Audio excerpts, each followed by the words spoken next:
حتى أهل البدع والأهواء، أهل البدع العقائدية وأهل البدع السياسية. أنا أقول بيننا وبينكم السلف، بيننا وبينكم الكتب، كان فيقول البدع بيننا وبينكم. Bismillahirrahmanirrahim. Masih pembahasan tentang ayat yang membicarakan tentang tangan-tangan Allah. Tentang tangan Allah. Dan memang tangan Allah adalah dua. Bal yadahu mabsuutatan. Allah Ta'ala tidak hanya menetapkan tangan, bahkan menetapkan tangannya itu dua. Baik. Qala Syekh Abdul Aziz Al-Rasyid rahimahullah, qauluhu yadullahi maghlulah. Firman Allah menukilkan ucapan Yahudi yang jahat, tangan Allah terbelenggu. Qala Ibnu Abbas al-murad bukhluh. Yang dimaksudkan oleh orang Yahudi adalah bakhilnya Allah, naudzubillah.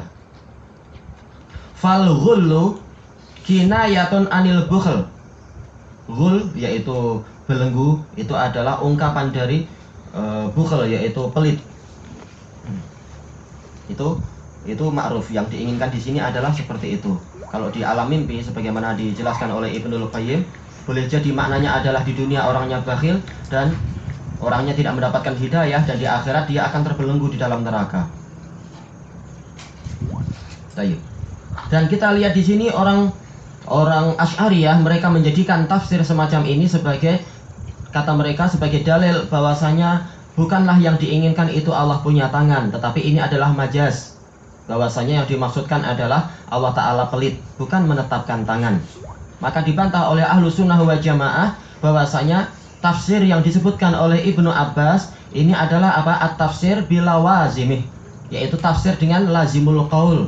Ketika didatangkan istilah yang ma'ruf di kalangan orang Arab, tangan si fulan itu terbelenggu, maka konsekuensinya adalah apa? Yaitu dia itu dalam keadaan tidak dermawan. Soalnya kalau tangannya tersebar ke sana, itu berarti dia adalah orang yang dermawan. Sebagaimana di dalam hadis Abi Dzar, yang mana Rasulullah SAW mengatakan, ya Abu Dzar, innal muksirina fid dunya muqillina yaumal qiyamah. Wahai Abu Dzar, sesungguhnya orang yang banyak hartanya di dunia, mereka adalah orang yang paling sedikit di hartanya di akhirat. Illa man qala biyadihi hakadha wa hakadha wa hakadha an yaminihi wa an shimalihi wa min baini yadayhi wa an khalfihi. Kecuali orang yang melakukan demikian.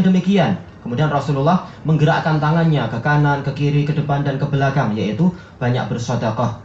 Semakin dia sedekah di dunia, hartanya semakin berkembang, dan di akhirat dia akan mendapatkan hasil tabungan dia tadi. Ini menunjukkan bahwasanya memang ma'ruf di kalangan orang Arab, kalau tangan terbentang itu adalah dermawan. Kalau tangan terbelenggu, maka itu adalah apa? Adalah sifat kikir dan bakhil. La taj'al yadaka maghlulatan ila unuqik. Janganlah engkau menjadikan tanganmu itu terbelenggu ke lehermu. Maksudnya adalah jangan engkau itu bakhil. Wala tabsutha kullal bast. Tapi jangan pula engkau membentangkannya dengan segala macam pembentangan. Yaitu jangan kemudian berlebihan sehingga anak istrinya terbengkalai karena hartanya sudah habis untuk orang lain. Tapi apa? Hendaknya pertengahan dari itu. Baik, kalau kita sudah tahu bahwasanya ini adalah tafsir syai' bilazimih, tafsir suatu perkataan dengan lazimnya, dengan konsekuensinya. Kita sudah tahu bahwasanya apa? Isbatul lazim yastalzimu isbatal malzum. Penetapan konsekuensi itu mengharuskan penetapan malzumnya, asalnya, sumbernya itu. Yaitu harus ada puncak, tidak mungkin ada apa? Ada akibat tanpa ada sebab. Tidak mungkin ada hilir tanpa ada hulu. Maka seperti ini pula, kalau lazimnya adalah bakhil, maka malzumnya apa? Memang Allah Ta'ala itu punya tangan. Jadi ketika ditetapkan adanya lazim, berarti apa? Malzumnya itu mimbabin aula, dia itu ada. Karena memang dia ada sebelum adanya akibat, sebelum adanya al-lazim, konsekuensi tadi. Maka barang siapa menetapkan lazim tetapi lari dari malzum, berarti dia adalah orang yang akalnya rusak. Walaupun mereka adalah orang yang mengagungkan akal. Bagus penjelasan dari siapa? Syekh Muhammad Aman Al-Jami rahimahullahu ta'ala di dalam menjelaskan ayat-ayat ini ketika mensyarah, ketika mengajarkan daras apa itu? Syekh Muhammad Khalil Harras, Syarah Akidah Wasithiyah. Kita dulu dapat rekaman lengkap, alhamdulillah. Beliau adalah murid langsung dari Syekh Muhammad Khalil Harras. Syekh Muhammad Amal Al-Jami. Beliau adalah apa? Syekh dari Syekh Rabi. Baik. Berarti kalau orang menetapkan bakhil, berarti mengharuskan untuk apa? Menetapkan memang tangan itu betul-betul ada. Baik, kelanjutannya qauluhu ghullat aydihim, tangan mereka lah yang terbelenggu, amsakat anil khair, menahan dari kebaikan. Memang Yahudi adalah orang yang paling pelit. Mereka bahkan Rasulullah berhutang kepada dia pun, walaupun dia kaya, dia pun tidak mau menghutangi. Orang Yahudi yang disebutkan di dalam hadis Aisyah tadi. Walaupun ada juga orang Yahudi yang tetap mau bersikap baik di dunia. Tapi ini adalah lafaz secara umum. Baik. Qauluhu bal yadahu mabsuutatan. Bahkan kedua tangan Allah itu terbentang. Bil fadli wal ata. Terbentang dengan memberikan karunia dan pemberian. Fahadhil ayah kasabiqatiha fiha isbatu sifatil yadaini lillahi subhanahu wa ta'ala. Ayat ini seperti pendahulunya. Di dalamnya ada penetapan sifat dua tangan untuk Allah subhanahu wa ta'ala. Kama yaliqu bi jalalihi wa 'azamatih. Sebagaimana layaknya keagungan dan kemuliaan Allah. Fa'alaina an nusabbita lahu subhanahu wa ta'ala dzalik. Karena itulah kita wajib menetapkan itu untuk Allah subhanahu wa ta'ala. Menetapkan itu untuk dia. Kama asbatahu li nafsih, sebagaimana dia menetapkan itu untuk dirinya sendiri. Kama asbatahu lahu rasuluhu sallallahu alaihi wasallam, sebagaimana itu telah ditetapkan oleh Rasulullah sallallahu alaihi wasallam. Wa hadza madhhabu ahli sunnati wa jamaah. Inilah madhab ahlu sunnah wa jamaah yang asli, bukan yang palsu. Yang selama ini mereka jauh dari sunnah tapi rajin membuat bid'ah. Mereka memisahkan diri dari jamaah sahabat tapi bergabung dengan apa? Jamaah Mu'tazilah tapi pakai nama lain, yaitu Asy'ariyah. Mereka adalah Ahlussunnah wal Jamaah yang palsu. Di mana mereka ketika Imam Ahmad dan juga setelah Imam Ahmad mereka disiksa karena mereka menegakkan nama Ahlussunnah. Mana Asy'ariyah waktu itu? Enggak ada. Tayyib. Wa fi hadisi Abdullah bin Amr ibn al-As radhiyallahu anhuma, "Annallaha lam yubashir biyadihi aw lam yakhluq biyadihi illa salasan." Bahwasanya Allah itu tidak langsung menggunakan tangannya atau tidak langsung menciptakan dengan tangannya kecuali 3 perkara. Yang pertama, khalaqa Adam biyadihi. Allah menciptakan Adam dengan tangannya. Wa gharasa jannata adnin biyadihi. Allah menanam surga Firdaus, surga Aden dengan tangannya, yaitu menanami dengan tanaman-tanaman itu dan seterusnya. Wa katabat Taurata biyadihi, dan Allah menulis Taurat dengan tangannya. Di dalam Mihnah Imam Ahmad, kalau tidak salah disebutkan dengan sanadnya oleh Ibnu Qudamah, oleh Al-Maqdisi, ana lupa namanya. Bukan Ibnu Qudamah tapi yang sezaman dengan beliau juga. Kitab yang judulnya Mihnah Imam Ahmad, dan juga di dalam Syiar Alamin Nubala, dalam biografi Imam Ahmad tentang ujian yang sedang beliau alami itu, bahwasanya orang-orang Mu'tazilah dan Jahmiyah yang waktu itu dipimpin oleh Qadhi Qudah mereka, siapa itu? Ahmad bin Abi Du'ad dan Abdurrahman Asy-Syafi'i dan yang lain-lain, mereka mengatakan dalil kami adalah hadis ini. Bahwasanya apa? Bahwasanya Al-Qur'an adalah makhluk. Sebagaimana apa? Taurat juga kalamullah. Ternyata Taurat Allah Ta'ala ciptakan, menunjukkan apa? Taurat adalah makhluk, kalamullah adalah makhluk, berarti Al-Quran adalah makhluk. Kata Imam Ahmad, masalah al-khalqu, penciptaan yang disebutkan di dalam hadis ini berlaku pada khalqi Adam. Adapun masalah fi'il gharas itu berlaku pada surga Firdaus. Adapun masalah mubasyarah, Allah Ta'ala tidak mengatakan mencipta, tetapi mubasyarah, yaitu langsung menggunakan tangannya. Apa yang dia perbuat? Kataba, yaitu menulis bukan mencipta. Dan ini ma'ruf di kalangan orang-orang Arab. Ini yang namanya apa? Yaitu nasr, yaitu penyebaran sesuai dengan yang layak untuk mendapatkannya. Penciptaan berlaku pada Adam. Kemudian fi'il menanam ini adalah untuk surga Aden. Kemudian untuk Taurah yang mana dia kalamullah jelas, maka ini tidak berlaku al-khalqu, tetapi dia adalah mubasyaratul kitabah, yaitu menulis secara langsung. Dan itu adalah ma'ruf, pola semacam ini di kalangan orang Arab. Nah, mereka mengagungkan bahasa Arab, pengetahuan tentang bahasa Arab, tapi mereka kalah dengan Imam Ahmad. Dan Imam Ahmad dipuji oleh kalau tidak salah, yaitu Yahya bin Ma'in. kalau tidak salah ya bin Ma'in atau yang lain mengatakan, wahai Aba Abdillah, kami diberitahu Anda adalah Arabi. Memang beliau adalah imam di dalam masalah lughah Arabiyah, sebagaimana kata Imam Syafi'i terhadap Imam Ahmad, imam dalam 9 perkara, di antara adalah imam fil lughah. Maka Imam Ahmad mengatakan, tidak salah beliau bilang apa ya, ya Aba Zakaria nahnu masakin, wahai Abu Zakaria, kita ini orang-orang malang. Yaitu beliau tidak mengagungkan dirinya, memang saya pandai bahasa Arab. Enggak, Imam Ahmad. Makanya Imam Ahmad membantah mereka dan mereka tidak mampu menjawab ketika beliau menjelaskan itu.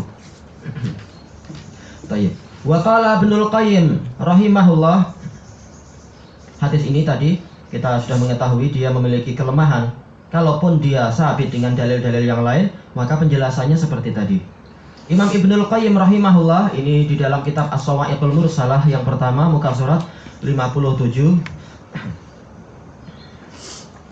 Hal yasihu fi aqlin au naqlin au fitrah.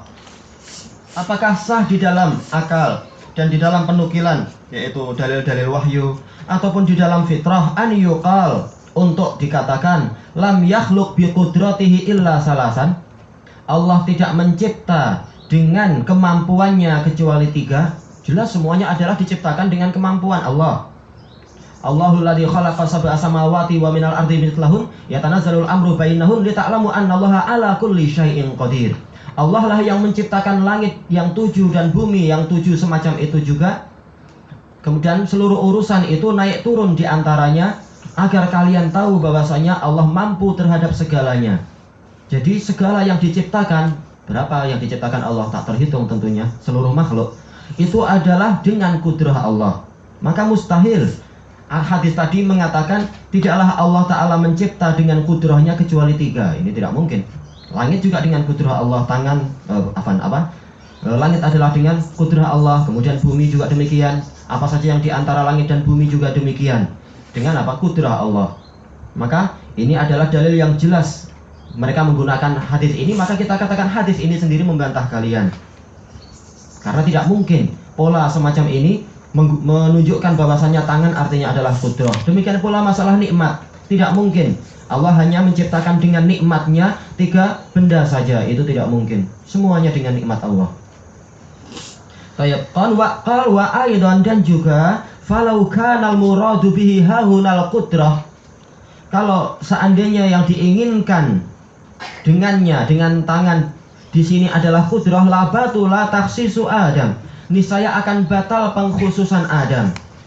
Fa innahu wa jami'ul makhluqat hatta iblis makhluqan bi qudratih, karena Nabi Adam dan seluruh makhluk dan sampai bahkan iblis juga diciptakan dengan kemampuannya.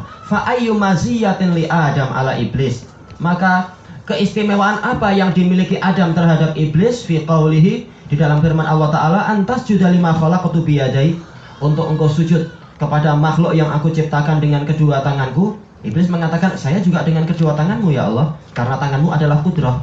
Ternyata iblis sendiri paham, tangan adalah tangan, saya tidak ciptakan dengan tangan. Ternyata apa? Orang-orang Jahmiyah lebih sesat daripada iblis. Alhamdulillah. Seperti kata Imam Sufyan As-Tsauri juga, bahwasanya orang Jahmiyah ini ucapannya tidak seperti ucapan para malaikat, tidak seperti ucapan orang mukminin, tidak seperti ucapan ahlul jannah, juga tidak seperti ucapan ahlun nar, bahkan tidak seperti ucapan saudara mereka iblis. Lebih parah lagi. Dari sisi takdir kalau waktu itu yang dibicarakan. Sekarang dari asma wa sifat pun ternyata apa? Mereka juga lebih sesat daripada iblis. Baik. Wa qala al-Baihaqi, ini besok insyaallah, wallahu taala a'lam. Ya, seperti yang telah kita lewati semalam sepertinya ya. Yang muka surat sebelumnya diriwayatkan oleh Dailami itu. Yaitu kesimpulannya adalah hadisnya mursal. Riwayat Hakim bin Jabir mursal. Mereka menggunakan dalil ini, kita katakan dalil ini dhaif. Kalaupun sahih, ternyata dalil ini membantah kalian. Satu lagi perbezaan antara majaz dan kinayah. Wallahu alam kalau secara hakikatnya, tetapi hampir sama. Yaitu maksudnya adalah sesuatu yang tidak hakiki. Cuma perbedaan secara khusus ana belum lihat, wallahu alam. Tapi kinayah itu boleh kita pakai, boleh kita. Kinayah boleh. Kinayah boleh kita pakai, dan majaz itu seperti yang disebutkan oleh Syekhul Islam Ibnul Qayyim dan Imam Asy-Syanqiti, tidak ada majaz dalam lughah. Tidak ada majaz dalam lughah ataupun dalam Al-Qur'an wa Sunnah. Yang ada adalah apa? Adalah balaghatul Arab. Dan balaghatul Arab boleh jadi berupa apa? Berupa kinayah, boleh jadi berupa istilah-istilah yang lain itu. Wallahu a'lam.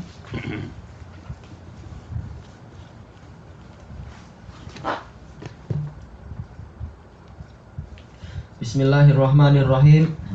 Qala Syekh Abdullah Al-Bassam rahimahullah. Oh, bukan ini, salah. Baik, mustalah. Masih pembahasan masalah tadlis.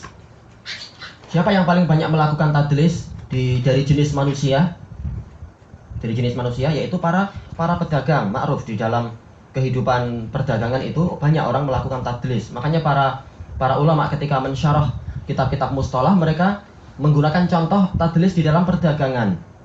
Mengatakan, oh ini emas ini bagus, ternyata palsu. Oh ini uang ini bagus, ternyata uang palsu. Itu semuanya adalah tadlis. Mengatakan, oh ini adalah barang ini cantik, ternyata cuma catnya yang cantik, dalamnya ternyata sudah reput. Nah, itu semua adalah tadlis. Dalam buah pun. Nah itu juga tadlis. Ternyata isinya jelek, dibuka ternyata ada cipmang dalamnya. Wah itu muskil. Mana ada cipmang? Baik. Summa zakara rahimahullah al-qismasani.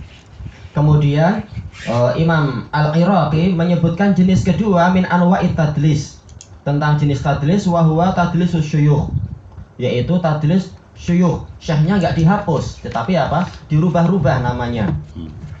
Dengan apa? Yang tidak sampai tingkat dusta, tetapi membuat orang salah juga, salah sangka. Qala Al-Iraqi rahimahullah wa huwa an yasifal mudallisu syaikhahul ladzi sami'a dzalikal haditsa minhu bi wasfin la yu'raf bihi. Yaitu si mudallis ini yang membuat kerumitan atau membuat kepalsuan ini, sebenarnya tidak sampai palsu ya. Dia mensifati syekh yang dia mendengar hadis dari syekh tersebut dengan sifat yang tidak dikenal, yang dengan itu dia tidak dikenal. Minasmin boleh jadi namanya dirubah jadi Abdullah, padahal dia adalah misalkan Abdur Razak, dengan takwil apa? Dia hamba Allah juga, tapi apa? Ini adalah membuat orang jadi tak paham ini nama asli atau sekedar panggilan. Au kunyah, yaitu gelarnya dikasih apa? Abu Abdillah, seperti yang dilakukan oleh lupa siapa ya, imam yang melakukan semacam itu. Dia mengatakan haddatsani Abdullah bin Abi Abdillah. Ternyata ketika diteliti sanad-sanadnya dengan jalur yang lain, ketahuan yang dimaksud adalah siapa? Abu Bakar bin Abi Dawud, murid dari anak dari Imam Abu Dawud Sijistani, Sahib Sunan. Dia adalah pemilik kitab Al-Masahif itu. Kenapa dia menyembunyikan nama itu? Karena dia takut para muhaddisun marah pada dia, muhaddisun yang setuju dengan ayahnya. Karena ayahnya yaitu Imam Abu Dawud mengatakan, anakku si Abu Bakar ini pendusta. Sebenarnya dibela oleh para ulama yang lain, beliau bukan pendusta, cuma kadang keliru. Hafalannya tidak sehebat ayahnya, tapi beliau baik. Abu Bakar bin Abi Dawud ini baik, dan dia sunni salafi, punya akidah haiyah itu, mandumah dalam akidah. Dan beliau adalah muhaddis. Oh, ayahnya mendusta lagi. Ayahnya menghukumi ini anakku pendusta. Iya, karena apalah muhabata fiddin. Tidak boleh ada kecondongan di dalam agama. Kalau menurut saya ini doif, kita katakan doif, itu muhaddisun seperti itu. Cuma kalau keliru ya kita katakan oh tidak sampai seperti itu. Iya. Taqal au nisbatin ila qabilah, atau nisbat kepada qabilah. Rahmukallah. Au balad, atau negeri. Seperti yang dilakukan, seperti yang ditanyakan pada zamannya Syekh Mubil, kita dikasih tahu para mudaris kita. Syekh Mubil pernah bertanya kepada seorang murid, ya fulan, mahalu Abi Abdurrahman Al-Hamdani. Nah, dia malu untuk mengatakan saya tidak tahu, langsung mengatakan dhaif. Syekh Mubil tertawa. Dia mengatakan, ini aku Abu Abdurrahman Al-Hamdani. Cuma orang ma'rufnya kan mobil Al-Wadi'i. Tapi kafilah di atasnya Hamdan memang. Nah ini tadlis tapi cuma untuk menguji aja. Kena. Kita ifkan muridnya. Itu saya mobil kalau sedang apa? Kalau sedang gembira, buat canda-canda macam itu. Kalau sedang marah, seperti yang diceritakan sebagian ikhwan kita yang hadir di sana waktu itu, orang dipanggil, bangun, ditanya hadis ini, tanya hadis ini. Ada yang sembunyi di balik tiangnya besar. Saya mobil datang mendekat, bangun, ketakutan dia.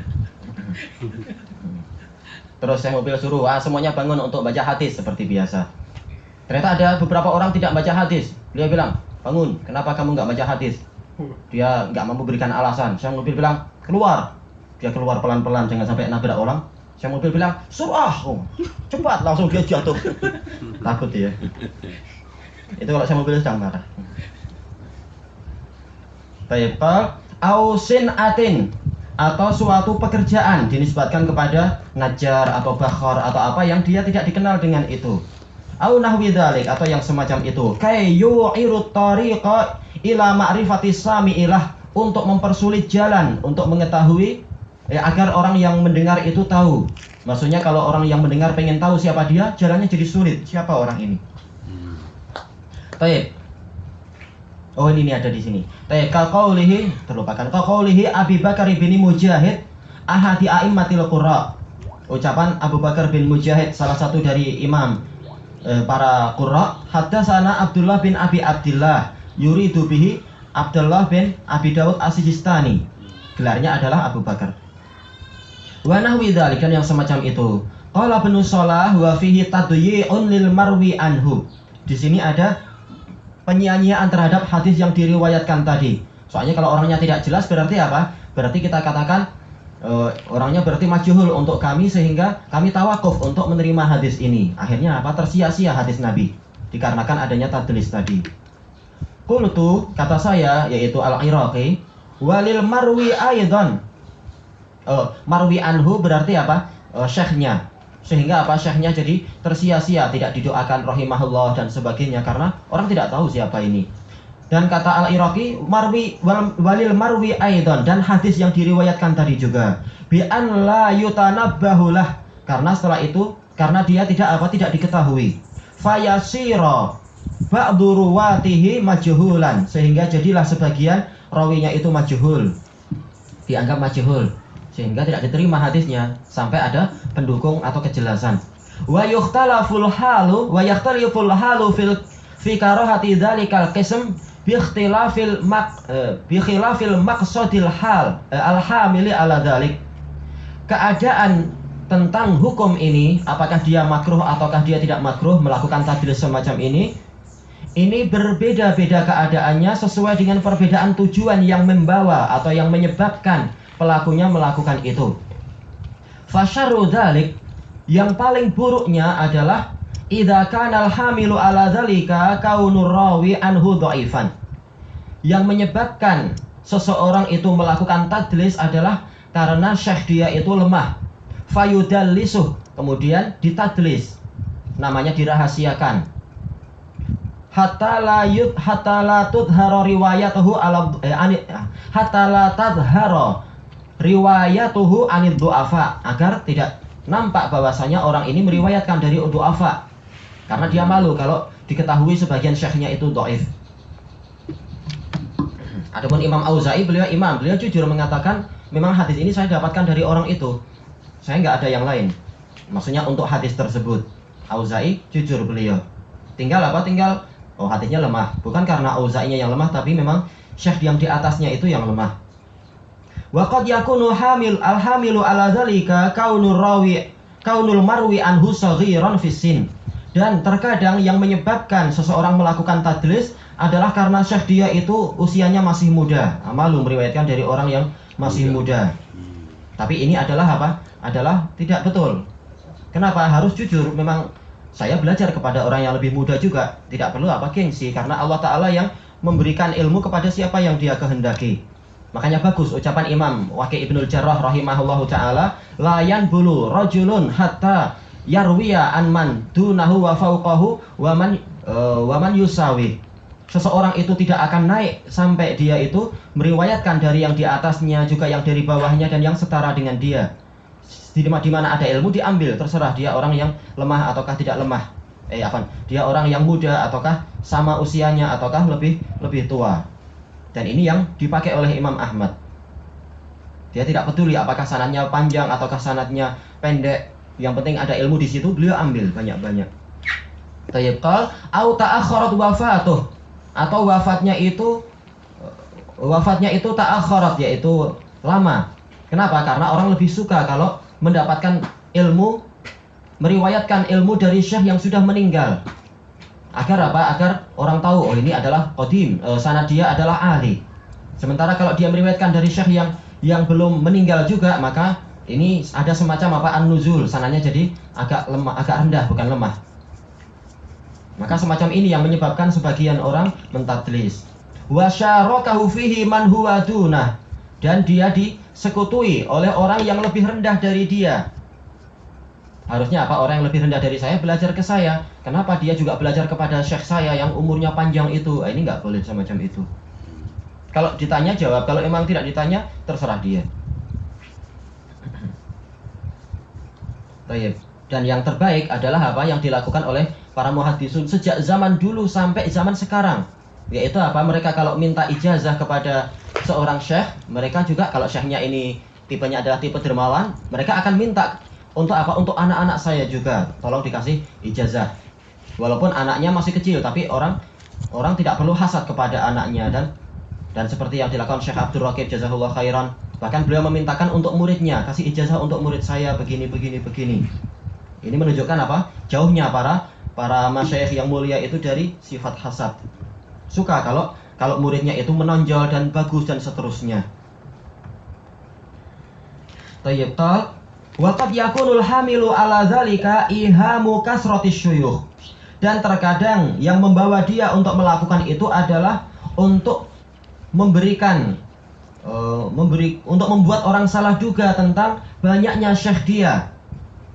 Bi an yarwiya ani syekh al-wahid fi mawadhi, yaitu dia meriwayatkan dari satu syekh tapi di beberapa tempat. Ya'rifuhu fi maudhi'in bi sifah, yu'arrifuhu fi maudhi' bi sifah, dia yu'arrif, yaitu memperkenalkan syekh tersebut di suatu tempat dengan suatu sifat, wa fi maudhi'in akhar bi sifatin ukhra, dan di tempat lain dia menyebutkan dengan sifat yang lain, yuhimu annahu ghairuh, untuk membuat salah duga, salah sangka bahwasanya syekh ini ternyata orang lain. Dia jumpa dengan syekh ini di Irak, mengatakan hadatsana fulan, misalkan al-Kufi. Kemudian ketika dia dengar syekh ini ada di Mesir, dia datang ke sana mengatakan hadatsana Abdullah al-Fustati. Dia adalah perbatasan Mesir. Orang akan mengira, syekh dia banyak sekali, padahal ternyata satu orang juga. Seperti itu adalah adalah ketidakjujuran, walaupun tidak dikatakan dusta karena orang ini adalah orang itu juga, tapi membuat orang salah sangka, dikira ini orang ini rajin belajar, syekhnya banyak sekali, padahal orang ini juga. Wa mimman yaf'alu dzalika katsiran al-khatib. Ini tidak ada orang yang maksum memang setelah wafatnya para nabi, yaitu setelah para nabi dan rasul. Dan yang banyak melakukan ini adalah al-Khatib al-Baghdadi sendiri. Faqad kana lahajan bihi fi tasanifi. Beliau sering melakukan itu. Terkadang menyebutkan syekhnya yang asli, terkadang menggunakan lafaz yang lain, padahal itu orangnya sama juga. Allahul musta'an. Tapi bagaimana boleh ketahuan semacam ini? Itulah. Itu yang nak tanya tu. Detail dia tahu semua tu. Jawabannya adalah disebutkan oleh siapa? Imam Abdurrahman bin Mahdi rahimahullahu taala. Tidaklah seseorang itu berniat untuk melakukan suatu penipuan. Tapi ini lafaz beliau ya, suatu penipuan atau kedustaan di dalam hadis Nabi, kecuali pasti besoknya langsung terbongkar. Memang ini penjagaan dari Allah. Yaitu banyak muhaddisun yang hafal riwayat-riwayat sehingga mereka tahu yang dia maksud adalah fulan, yang dia maksud tidak lain kecuali si fulan. Ini ketahuan. Memang itu adalah kerja keras para muhaddisun. Dan contoh-contoh bagus banyak disebutkan juga oleh Imam Ibnu Rajab Al-Hambali di dalam Syarah Ilal At-Tirmidzi. Kehebatan siapa? Kehebatan Imam Yahya bin Sa'id Al-Qattan, syekh dari Imam Ahmad. Ketika siapa itu? Imam Sufyan Ats-Tsauri menyebutkan tadlis banyak sekali. Cuma apa? Abu Fulan, Abu Fulan, an Abi Fulan, an Abi Fulan dengan nama yang tidak dikenal dan kunyah yang tidak ma'ruf. Nah, Yahya bin Sa'id Al-Qattan syekhnya banyak. Beliau juga dengar dari yang lain hadis ini dengan jalur yang sama, maka beliau langsung mengatakan, yang Anda maksud adalah Fulan bin Fulan bin Fulan dari Fulan. Beliau mengatakan, tidak ada yang mampu menipu kamu, wahai bin Al-Qattan. Wahai apa? Al-Ahwal. Memang ini adalah apa? Allah menjaga sunnah Nabi. Bayyid ilahuna wallahu ta'ala a'lam.